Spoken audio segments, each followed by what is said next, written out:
Good afternoon and welcome back to a continuation of our question and answer from Parks Cookery.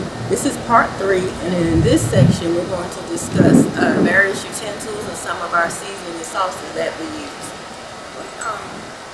Tell us a little bit about your sauce pot here in the grill. Okay, sure. This is just a basic little small cast iron sauce pot. You can get this from just any local store, Walmart, or wherever that you want to get your sauce pot from. So basically what you want is probably about a half-quart sauce pot and a good silicone brush that can handle up to at least 300, 400, 500 degrees Fahrenheit. It just depends on what kind of sauce that you're using.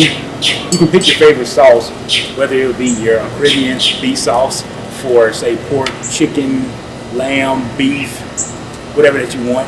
This is my favorite. Shameless plug for Clark's Cookery Caribbean beef sauce, by the way. Or if you want to go more of the Carolina style of barbecue sauce and use the mustard sauce, you would pour some in here, take it out to the grill, and sauce your meat. So, speaking of, Carolina style of barbecue sauce, you normally think of pulled pork. You may want to put in maybe like a little bit of mustard, and then make yourself a sandwich. And then what good is a sandwich without a pickle if it's pulled pork? So you can use that also. Just different little things. And then as far as seasoning, you can either mix that in with your sauce or just season your meat ahead of time. Whether it would be whatever blend of smoky sweet or a Caribbean jerk or lemon pepper, whatever that you want. Lemon pepper for, say, maybe your salmon or something. That's up to you guys. So then once your meat is seasoned and it's on the grill and you've sauced it, and on whatever stage that you prefer, at some point you're probably going to have to flip your meat over. And that's where you need a good set of tongs. And they need to be able to handle a lot of bending and closing and opening. So if you notice, I close these, they spring right back.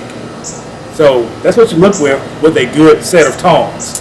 Next, you will need a good set of spatulas at some point, because I'm sure you guys have noticed when we were handling the large fillet of salmon or the brisket and even a pulled pork, we had to use a good set of spatulas to get in there and be able to scoop it up if it's stuck on your grill or something like that.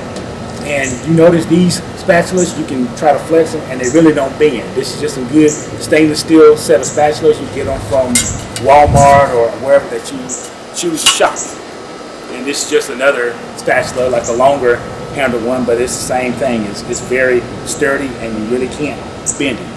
That is what you want, because from my experience and then talking to some other friends that do a lot of barbecue, not having a good set of tongs and or spatulas can ruin your day, because you go to scoop off a good piece of meat that you spent hours cooking, tongue breaks or it's not strong enough to hold it, meat slips, hits the ground.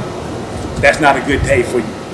So something else that you will need, once you use your proper tongs and spatulas to get your meat off, and you've used your foil to wrap it and let it rest for however long that you need it to, now it's time to cut it and serve it to your guests. So you want a good sharp knife.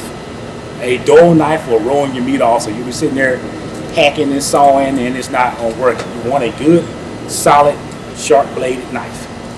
And then a cutting board.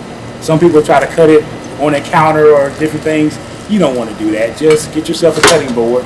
They have plastic or different kind of woods. Woods can be maple, walnut, or bamboo, something like that. And you can get this from your Walmart, Sam's, or wherever that you look. So it is best to get a wooden one as opposed to a plastic, because when you cut with a wooden one, it's not going to damage your blade as much when you cut down on it. That's just something to look at. And in your preference of whether bamboo, walnut, or maple. One other thing that you will need when you're working with the grill is foil pans, and you need a lot of them, because say you cook 5 or 6 racks of ribs and you cut them up into serving size as well. It's nice to just put them into a pan and serve them out that way, or your baked beans that you smoked for hours, you put them in there and serve them. And then one other good option is that once you're done, you can just throw them away. And then here is a bonus tip. If you have a large gathering of people that have come over, and say there are several young men and they're about to go home, take a foil pan, fill it up with all the food there that they want, put some foil over it, send them home, and they'll be happy. So that's just some of the stuff there that you will need. Foil pan, foil, knife to cut your meat, a sharp knife by the way, and a good cutting board, tongs, spatulas, a sauce pot for your sauce, whatever your favorite sauce may be, bee sauce or mustard, different kind of seasonings, and some pickles for your pulled pork.